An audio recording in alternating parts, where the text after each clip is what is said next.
Welcome to Ila Joshi C plus plus classes. आज इस video में हम देखेंगे variable in C plus plus. Variable is a name given to a memory location whose value can be change during the execution of program. यानी variable memory को दिया गया एक नाम है जिसकी हेल्प से हम मेमोरी की वैल्यू को यूज़ भी कर सकते हैं और उस मेमोरी पे स्टोर वैल्यू को चेंज भी कर सकते हैं। किसी भी गिवन टाइम पर वेरिएबल के नाम के साथ दो वैल्यू एसोसिएटेड होती हैं। सपोज कीजिए एक वेरिएबल है ए, इसे कोई मेमोरी मिली है। इस मेमोरी का कोई एड्रेस होगा। मान लिया इसका एड्रेस है 100, तो 100 इसका क्या हुआ, एल वैल्यू। अब इस मेमोरी पे कोई डेटा स्टोर होगा। डेटा स्टोर है 25, तो ये 25 ए का क्या है, R value.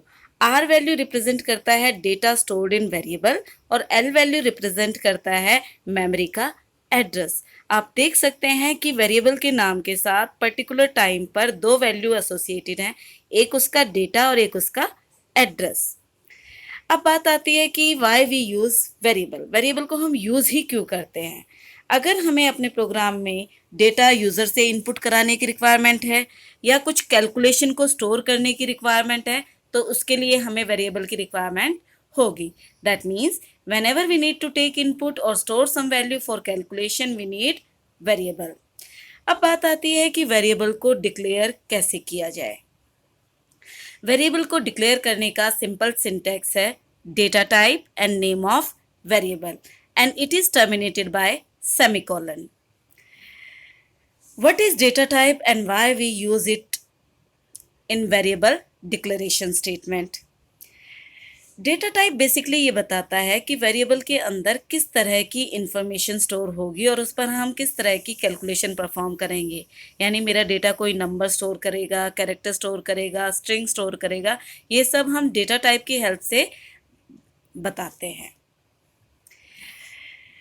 Fundamental data types in C plus plus. Fundamental data type मतलब ऐसे डेटा टाइप जो ऑलरेडी पहले से कंपाइलर में एग्जिस्ट करते हैं, वो किसी और डेटा टाइप को यूज़ करके नहीं बने हैं। हमारे सी प्लस प्लस के कंपाइलर में 6 फंडामेंटल डेटा टाइप हैं। सबसे पहले int data type. Int data type हम तब यूज़ करते हैं अगर हमें नंबर स्टोर करने की रिक्वायरमेंट है जिसका कोई फ्रैक्शनल पार्ट ना हो। ये मेमोरी में 2 बाइट ऑक्यूपाई करता है। For example, 435, 54, 89, minus 45 are the example of int data type. Number 2, char data type. Char data type is used to store particular character. ये अपने अंदर कोई भी कैरेक्टर स्टोर कर सकता है। ये मेमोरी में 1 बाइट ऑक्यूपाई करता है। Number 3, float data type. Float data type हम तब यूज़ करते हैं जब हमें नंबर स्टोर करने की रिक्वायरमेंट हो जिसका फ्रैक्शनल पार्ट हो। ये मेमोरी में 4 बाइट लेता है। इस फॉर एग्जाम्पल 3.14, 0.5, 7.89, इन सभी नंबर में फ्रैक्शनल पार्ट है, तो इसके लिए हमें फ्लोट डेटा टाइप की रिक्वायरमेंट होगी। Number 4, double. Double data type भी फ्रैक्शनल नंबर को स्टोर करने के लिए यूज़ होता है, बट इसकी मेमोरी रिक्वायरमेंट 8 बाइट की होती है। ये फ्लोट डेटा टाइप से बड़े नंबर्स को स्टोर कर सकता है। Number 5, void data type. Void is empty set of value, यानी ये अपने अंदर कोई वैल्यू स्टोर नहीं करता है, इसीलिए ये मेमोरी में 0 बाइट ऑक्यूपाई करता है। हम कभी भी वॉइड टाइप का वेरिएबल डिक्लेयर नहीं करते हैं। वॉइड को हम सिर्फ और सिर्फ as a returning type use करते हैं with those function which never return any value. Number 6, bool data type. Bool data type हम तब यूज करते हैं जब हमें रिजल्ट स्टोर करना हो इन टर्म्स ऑफ ट्रू और फॉल्स। ये मेमोरी में 1 बाइट लेता है। सपोज कीजिए, वापस आते हैं वेरिएबल डिक्लेरेशन पे। जैसे कि हमने कहा था वेरिएबल डिक्लेरेशन का सिंटैक्स है डेटा टाइप और वेरिएबल का नेम। मैंने कहा int A and it is terminated bye semicolon. इसका मतलब है ए अपने अंदर एक नंबर स्टोर करेगा जिसका कोई फ्रैक्शनल पार्ट नहीं होगा और ए के लिए मेमोरी में 2 बाइट रिजर्व होंगी। वैसे ही जब मैंने कहा फ्लोट बी, यानी बी भी एक वेरिएबल है और ये मेमोरी में 4 बाइट ऑक्यूपाई करेगा और ये फ्रैक्शनल वैल्यू को स्टोर कर सकता है।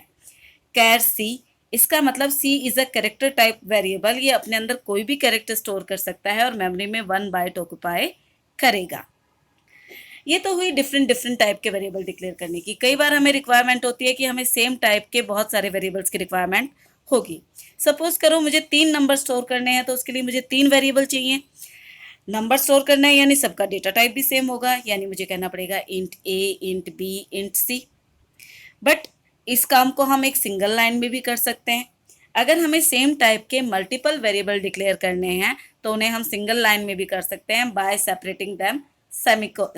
Separating them comma. Remember one thing, variables are identifier. तो वेरिएबल्स के नाम देते वक्त आइडेंटिफायर फॉर्मेशन रूल का ज़रूर ध्यान में रखना है।